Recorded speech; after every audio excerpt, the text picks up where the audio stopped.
Okay, have and have not fans. I just finished the episode Railroaded, and okay, let me put it this way. I'm recording this video after only watching the first 10 or 15 minutes where we have the aftermath of Charles, Candace, the Secret Service, and then Landon showing up. And I know I sound a bit off base right now because I had to pause the episode just to do this video real quick. Oh, jeez. Okay, I'm sorry. Actually, I watched the first 15 minutes. I kind of skipped through on TiVo, and then I watched the episode preview for next week. Let me just say that Veronica popping up at the table with Erica and David was just some. This was a good episode. Put it this way: it looks like there's going to be a recreation of Jay-Z and Solange in the elevator in the next episode, where it looks like David's trying to keep Veronica and Erica from fighting. So. I'm sorry, I'm just trying to keep it together. So let me just get to the focus of this episode. Okay, let me calm down. All right.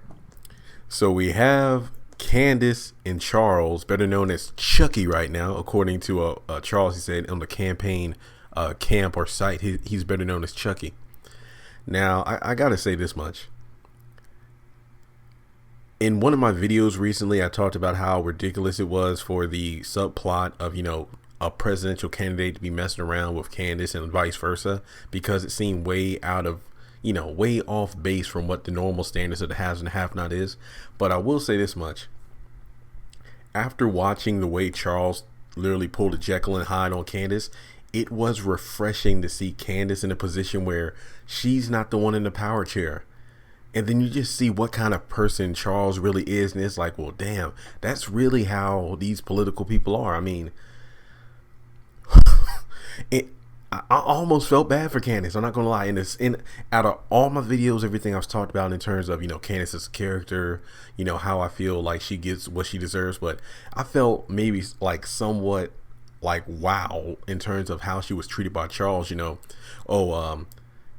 can fulfill my needs. You could be one of many. Whenever I need to stop by and get what I need, I'll stop by. And then Candace saying that she's nobody's number one. Then she's not in the deal. And the same thing she said to Jim way back during season 1, where Catherine gave the famous number 9 speech, and then Candace said, "Guess what? I'm done.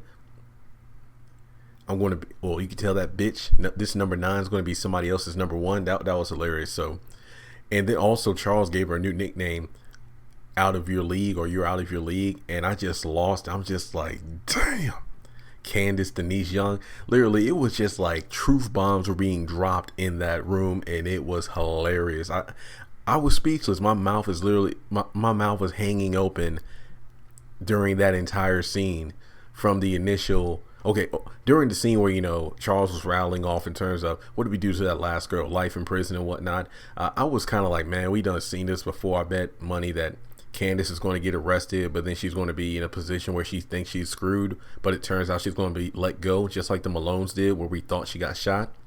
But I said, I don't think Tyler Perry will do that twice, but he actually did that, but in a way he flipped it around, because literally Candace was screwed. Charles had her booked, just talking about all of her past experiences, and then the fact that he literally as Erica and Candace would say, marked her from the start, from the time she even sat down, even before she sat down at that table with Charles at the bar. Ladies and gentlemen, this was and again, I haven't even finished this freaking episode yet. I've only watched that part, and I'm already like, oh my gosh. So, okay. So all that was great. The fact that Candace is almost, well, yeah, I'm not using you for sex. I wouldn't force you into sex, but okay, okay. Even though that scene was powerful, it was great. Trust me and believe, I will be rewatching this episode, or at least that part. My main thing is, it seems blatantly obvious that Charles is going to fall at some point because of the fact that he's way too confident right now.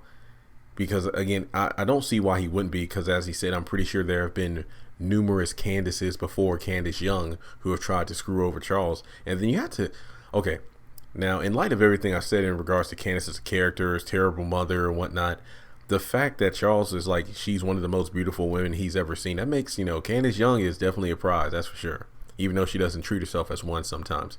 But if you just look at, I guess for me, it's the conflicting atmosphere. What I mean by that, if you look at last week, where it seemed like Candace was seducing Charles to come into her room, and he's like, hey, I'm not waiting around for the other shoe to drop, and then she's like, ooh, well, we ought to just start dropping some shoes right now.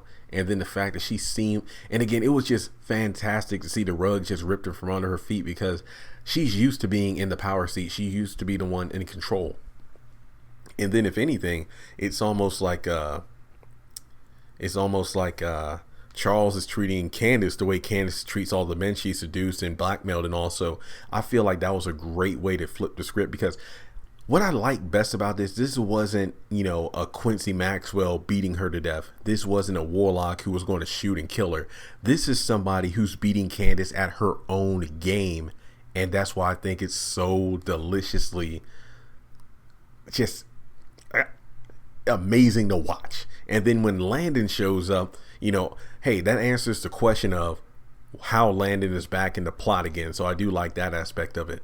But I will say this much. We saw how Maggie Day was a campaign manager for Jim, and we saw things turn out for her. Now we have Landon, and as well as Jim's campaign. Now we have Landon in the Maggie Day's position, and I don't know. It seems things don't seem too well. I'll tell you that much. And then the fact that he saw Candace, because again, remember the last time he saw Candace was when she lured him to his hotel room to muscle him out of information about Oscar. So he's still it was one thing, he was about to piss himself when he saw Candace, but also the fact that Chucky came out when it came down to Landon trying to rush him out of the room. And we see in next week's preview that he's going to try to tell Charles more about Candace and who she is, but he doesn't know that Charles has the intel on her. But here's the thing though, here's why I feel like Charles is going to be screwed over, because I will say this much: the fact that he knew about Oscar Brandon, that was pretty good. It's just the fact that he was like surveyed the entire place. That's, oh my gosh. And then the little nod to continuity with the whole, hey, well, there was a shooting, a little boy was shot, you need to talk to the mother or grandmother.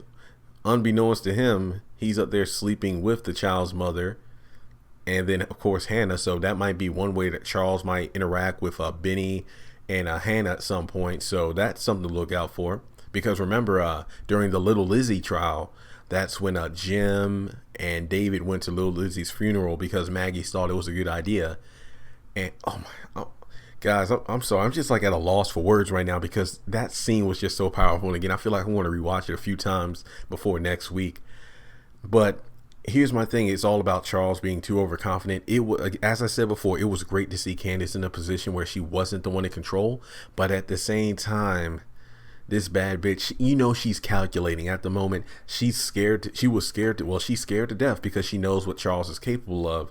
The fact that he's the one in the power seat, and as he said that, she was like, that if you know everything about me, that I blackmail, you can't trust me. It was like, I trust you as long as I'm the one holding the reins. That means that if something goes awry and Candace gets the upper hand, then he's screwed. And I feel like, despite everything I said about Candace, if there was any bad bitch to get out of this situation, I'm pretty sure it's her. So let's just put it this way: I'm not saying I'm team Candace. I'm just saying that at some point it would not surprise me if Charles eventually falls, or if this teaches Candace a valuable lesson in terms of, you know what, I actually messed up Oscar. I need to listen to you, because again, if she listened to Oscar, maybe things would have been different. But at the same time, it seemed that Charles had her number to begin with, and Oscar, so there's no telling what would happen.